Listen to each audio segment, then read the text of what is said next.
I woke up to strangers moving furniture into my house. Then she walked up, HOA Karen, smiling, waving papers like she owned me. "We sold your home," she said. "No warning, no permission. Big mistake, because today, she's the one losing. Everything. Asterisk. I'll never forget that morning. The sun was barely peeking over the rooftops when I heard a loud rumble outside my bedroom window. At asleep, I thought it was garbage tile. The sound didn't stop.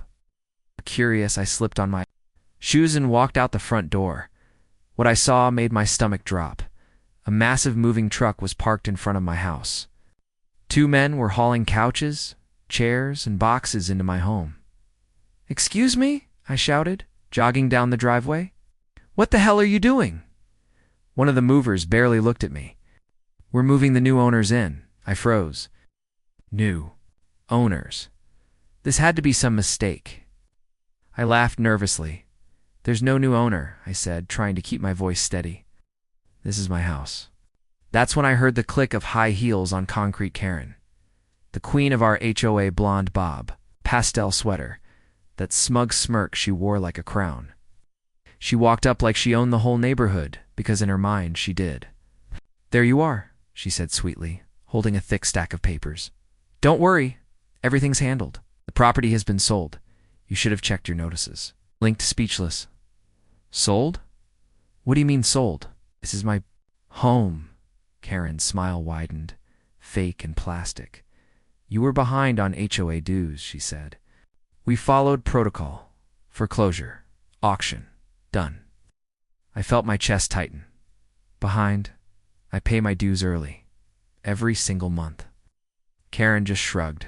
"Well, the records say otherwise. You should have read the bylaws." Then she leaned closer, her voice dropping to a whisper only I could hear. "You don't own this street, sweetheart."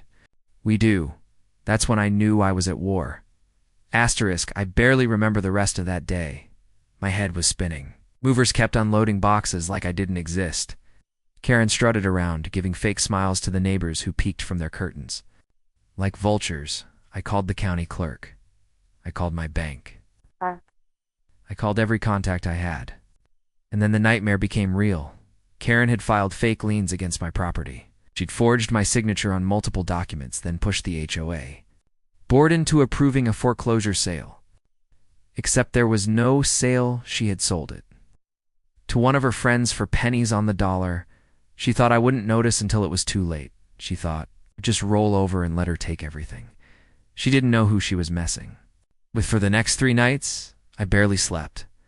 My kitchen table turned into a war room. I printed every email, every bank statement, every HOA notice from the past 3 years. I created a timeline, highlighting every shady move Karen had made. And then I found the smoking gun. Buried in a scanned PDF of the foreclosure approval, Karen had signed as both seller and witness. Illegal, clear fraud. The more I dug, the worse it got. She'd been skimming HOA funds for years. Fake maintenance fees, fake landscaping invoices, eights of thousands of dollars gone.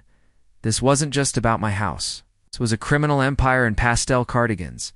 By the end of the week, I had a file so thick it could crush a small animal. And one phone call later, I had an appointment with a lawyer who practically salivated when he saw the evidence. Karen thought she had power because she ran the HOA, but I had something stronger, the law. The next HOA meeting was packed. Karen sat at the head of the table, legs crossed, sipping her overpriced latte like nothing was wrong. She gave me a little wave when I walked in, like I was a guest at my own funeral. Then the doors opened and in walked 2 uniformed deputies and my attorney. The room went dead. Silent. Karen's smile faltered for the first time when the deputies walked straight toward her. "Karen Thompson," one said, pulling out a pair of handcuffs. "You're under arrest for fraud, forgery, and embezzlement." Her chair screeched across the floor as she stumbled back. "Well, wait, this is a mistake. I'm the HOA president." Stepped forward, holding up the thick binder of evidence. Asterisk, no, Karen, you're a criminal. The deputies cuffed her hands behind her back as she sputtered excuses no one believed. The neighbors who once kissed her feet now stared like they were seeing her for the first time as they dragged her out. I leaned in close and whispered the words she once threw in my face. You should have read the law. The aftermath was swift. Karen's buyer lost every dime. The HOA was dissolved. And me, not only did I get my house back, I sued Karen for damages and won. She's facing 25 years in prison, and her smug little empire gone. In the end, I didn't need revenge. Justice did the job for me.